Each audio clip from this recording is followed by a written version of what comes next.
We're seeing some recent cracks in the U.S. economy, right? You've got retail and auto sales down. You've got forecasts for first quarter earnings looking lower than has been expected to fall for the first time since 2012.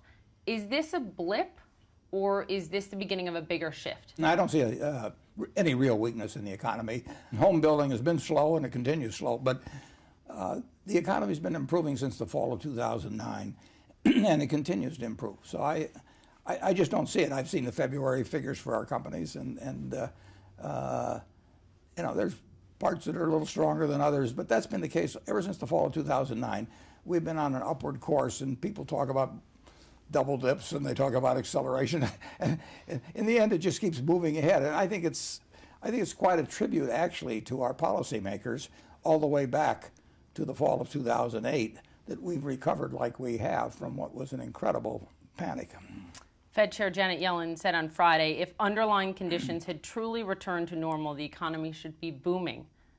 Where's the risk? Well, I don't think there's a particular risk in the economy over time. We will have recessions from time to time.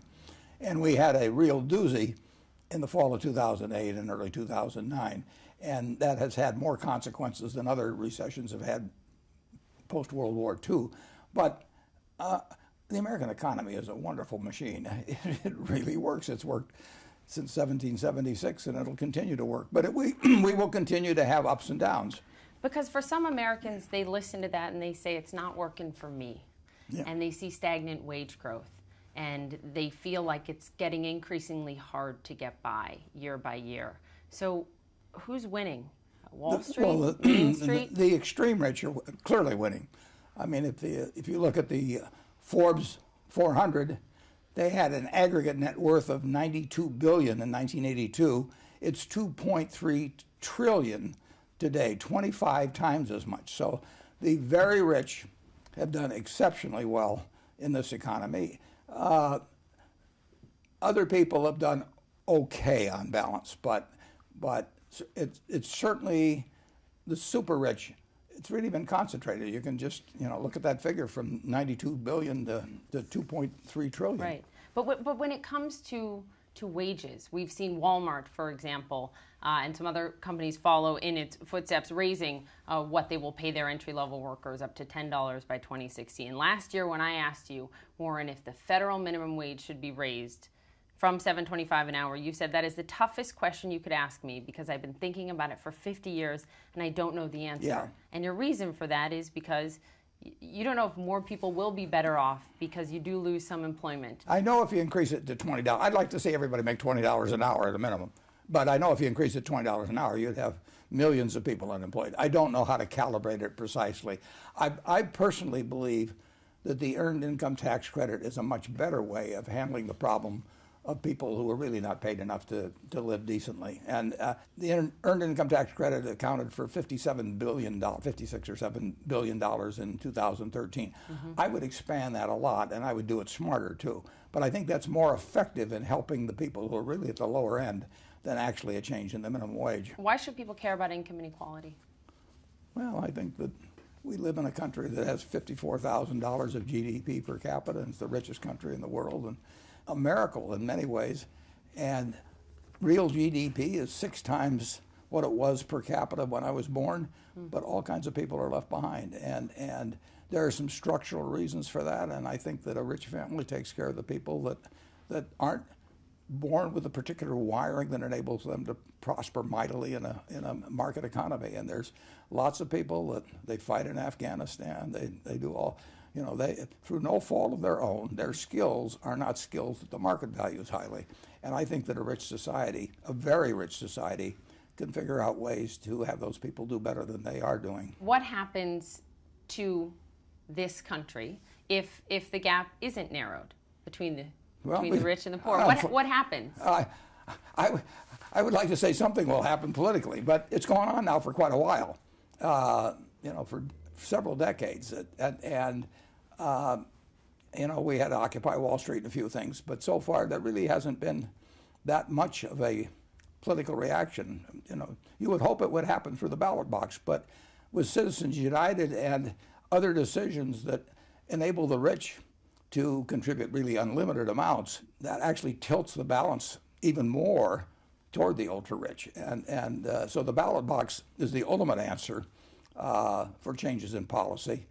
But the unlimited giving to parties and to candidates really pushes us more toward a plutocracy. You know, they say it's free speech, but somebody can speak 20 or 30 million times, and my cleaning lady can't speak at all. So I do want to ask you about politics. Hillary Clinton, you've been a staunch supporter of Hillary Clinton. I still am. You still are. You've told me multiple times you want her to be the next president. I hope so. Of the United States. She's faced some headwinds recently, particularly over her emails while at the State Department. Has it changed your view at all? No, no. I'd like to see your emails too, Poppy. But you know, there's a curiosity factor. But no, what I care about is what she believes in, and her ability to get what she believes in turned into law. Do you think she's going to be the next president? I think so. Last year, you donated $25,000 to a group supporting Hillary Clinton. Is that right? Right. And you have told me before that you really don't like super PACs. Yeah. Yeah, and so it's a good one, because I did not know it was a super PAC. I asked. They had a maximum, which was 25,000. I didn't. You know, I think of super PACs as these things with hundreds of thousands or millions in them. I did not know it was a super PAC. I do not. I am not for super PACs, but it's absolutely true that I contributed $25,000, which I later found out was a super PAC. That does not get into the millions of dollars right. that I associate it with.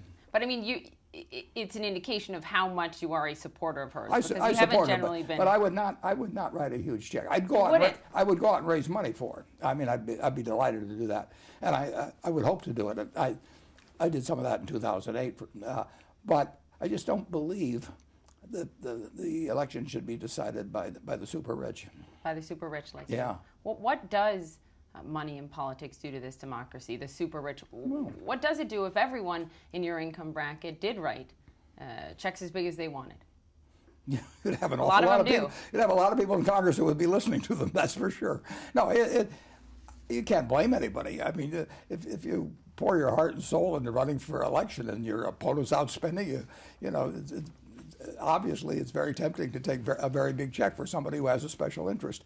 But I think it is counter to our ideas of democracy to allow unlimited campaign contributions. U.S. stocks are near record levels. We still have a wage growth problem in this country. We still have 2.7 million people long-term unemployed. So we've got some problems. And you said this year, periodically, financial markets will become divorced from reality. You can count on that. Are U.S. markets that way right now? Not yet, but they've moved a long way up, and they could get. I mean, we could have overpriced stock markets. We've had them, various times in the last 150 or plus years, and we'll have them again. And it's always easier to identify them in retrospect, but they'll happen. Now, and you'll have underpriced markets too, which is now it gets much more interesting to talk about, because that will happen the same way. But are we close? It sounds like you're saying. Well, we are closer than we were before. Obviously, when the market goes on the S&P from 666 or so to 2,100, I mean that is a big move. But stocks were very cheap then at that time, and they went into a range of modest undervaluation, fair valuation. They might be a little on the high side now, but they've not gone into bubble territory, anything of the sort. Not gone into bubble territory. No. What about a tech bubble? Are we living 1999 all over again? The Nasdaq's right near that 5,000 level. Well, but that it's a different composition to some extent now. I mean, Apple deserves to sell for a lot of. They're very different companies. Oh, very different companies. They were eyeballs then, and they're profits now in many cases. I can't speak to any given industry that well, but I do not regard us as being in bubble territory. But I don't find cheap stocks to buy either. You don't find cheap stocks to buy? Nothing. Very few. Nothing right now. I want to talk about Greece. Do you think we will see a Greek exit from the Eurozone? I don't know whether we'll see it. I just have no notion on that. I do know that the Euro has had certain what I would call structural weaknesses since it was formed. That doesn't mean it isn't a good idea. It doesn't mean that they can't be corrected. I mean, we've amended our Constitution many times. But putting together a group of countries with significantly different fiscal policies, labor laws, cultures, and then trying to tie them all to a single currency can present strains as you go down the road. And as we're seeing. And they either have to learn to harmonize or be forced to harmonize some other important economic characteristics of the countries more, or they can't all stay on a common currency. You can't have one thing that moves in lockstep and everything else scattered around the horizon. When you say harmonize, it makes me think this. Do you think that it is realistic, even if there are big structural changes, say in Greece, that we will see Greece and Germany sort of singing Kumbaya together? It does seem a little far-fetched, doesn't it? But whether it'll be Greece or not, I don't know. But I do think that the countries have to operate on reasonably harmonious arrangements in fiscal policy and labor laws and so on. You can't have two different. I mean, we could not hook up with Venezuela and have a common currency. So could it be? But we could hook up perhaps with Canada and have a common currency. Sure. Do you think that a Greek exit for the Eurozone may actually be better in the long run? It's hard to tell. But if it leads to a sounder basis for the resulting euro, it certainly could be. It could be. Let's move on to this. One Twitter user, we solicited questions from our viewers on social media, wrote, in your opinion, what is the best thing that can be done to reduce poverty on a global scale? Well, at the Gates Foundation, we think that health is probably the number one thing. I mean, if you aren't healthy and you don't have access to vaccines and other aids to better health, you really don't have anything going for you. And so I think that if you're talking about global, I think that development and distribution of vaccines, we're trying to wipe out polio now, but take malaria, whatever it may be. You want a healthier world first. Is there one thing you think, one piece of technology that you think is making and will make the biggest change? Melinda Gates, for example, told me that the smartphone, for example, is completely changing the game. I don't know on that front. If you're trying to live on $1 a day or $2 a day, and or if you got 2 acres of land to support your family, or I'm not sure what a smartphone's necessarily going to do for you, but I think my son works on increasing agricultural productivity around the world. That could be a tremendous help to people. I mean, if they've got small amounts of land and you can make it more productive, they're going to live better. Nothing there is going to be accomplished overnight or in a year or 5 years. You've pledged almost all of your wealth to philanthropy. Right, 99% plus. And a lot of other billionaires have joined in that with you. A lot.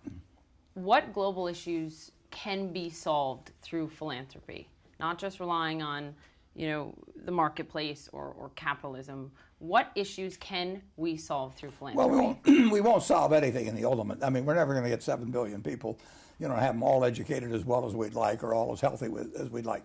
But things can be done in a major way in terms of health, in terms of family planning, in terms of education, and you try to figure out if you really believe that every life is of equal value, every human life is of equal value. That means a different thing in some impoverished nation than it means in the United States, and you simply try to improve the lot of humans wherever they may be, just like your own children. Is the American dream still alive and well? Oh, the American dream's alive and well, but it isn't for a good many people. Is it hard for you to see that? Because in your lifetime, you've seen stages where it was very much more alive and well for more people. Well, it's been alive and well for a lot of people, but there are people that aren't. The American dream is based in part on a market system and the rule of law and equality of opportunity and all of that. But a market system is going to leave a lot of people behind. And then that's where government comes in. That's why we put in Social Security and some things of that sort. The American dream, in the sense that anybody can move up into some top economic class or become president of the United States, whatever it may be, that is a dream. The social mobility has always been relatively good in this country compared to the rest of the world. But there are limitations to the American dream. I mean, if someone is born with a subnormal intelligence, they can have some dreams, but they're not going to move into the top economic class in all probability, unless they happen to be the child of some super rich person. So we will see who the next president will be, if it will be Hillary Clinton, as you'd like to see, or someone else. Whoever the next president of the United States is, what is the one thing that they and Congress can do to make sure that that American dream is a little bit more alive for more people? Well, I think the earned income tax credit is, enormously important. I think another $100 billion devoted to that could change. If there's 23 or 4 million families in the bottom quintile of income, and with the top being $21,000, I think that group, I want them to work. I want to reward work. But that's what the tax credit does. You'd have to be working to get it. But I think that could be expanded significantly. And I think you could improve dramatically the lives of a lot of people who are struggling like hell to improve their own. But in the near term. In the near term.